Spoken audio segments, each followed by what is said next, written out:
It's difficult to tell which house or business took the brunt of the storm. DITV's Becky B. Writer found something you have to see to believe. Sadly, there are too many stories of UI students losing their homes after last night's devastating tornado.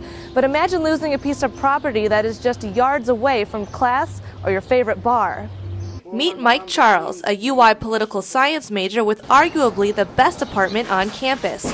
Or what used to be. Mike lived above Martinis bar in the Ped Mall of Iowa City until the infamous tornado tore through. My friend was actually sitting at the window and we saw the lights flicker and it sounded like a freight train was coming, and it just got pitch black everywhere when after the lights flickered.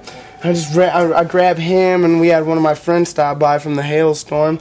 I grabbed both of them. We just ran. I said, get in the bathroom now, you know. We grabbed them, run in here, and this obviously wasn't looking like that at the time, but we sat here and waited until I heard like one little silent sound. We got out. I made sure everyone else was out of the building, and then we just got out of there, you know. It was water right here. There was a gas leak here.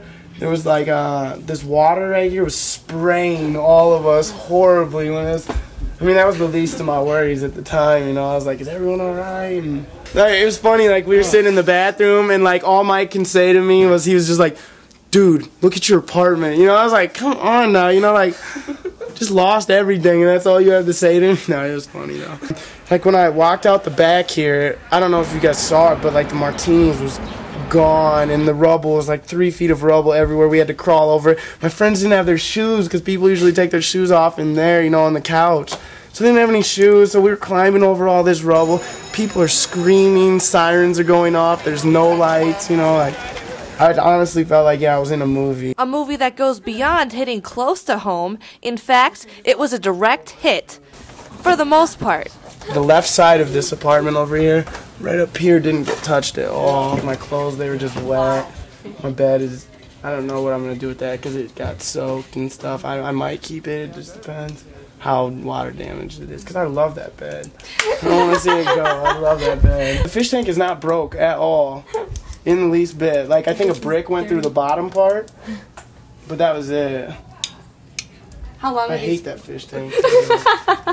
I was like, anything that could have been ruined, it should have been the fish tank. All jokes aside, Mike is actually very upset with how Keystone Property Management is handling his situation. Like, look, I could honestly be dead, you know, and I haven't heard anything from them. And at first they tried to tell us that we were going to have to even pay our lease or finish our lease out. And I was like, you've obviously not been to our apartment if you think that we're going to finish this lease out, you know. They haven't even seen it yet, you know. They're like, we'll get it fixed. I'm like, all right, yeah. Get this fixed, please. But like many people picking up the pieces in Iowa City, Mike is thankful for the most important part of this experience. I'm just really happy to be alive, you know, like that's the most, like look, that's where I was sitting right before it had, like 10 seconds before it happened, you know, like after seeing that, I can't really be pissed off about anything, just fortunate that I'm still here. Mike will spend the rest of the semester living with friends in a house until the summer when he's going to get a place of his own. But for the time being, he's focused on helping other victims of the tornado. For DITV, I'm Becky B. Writer.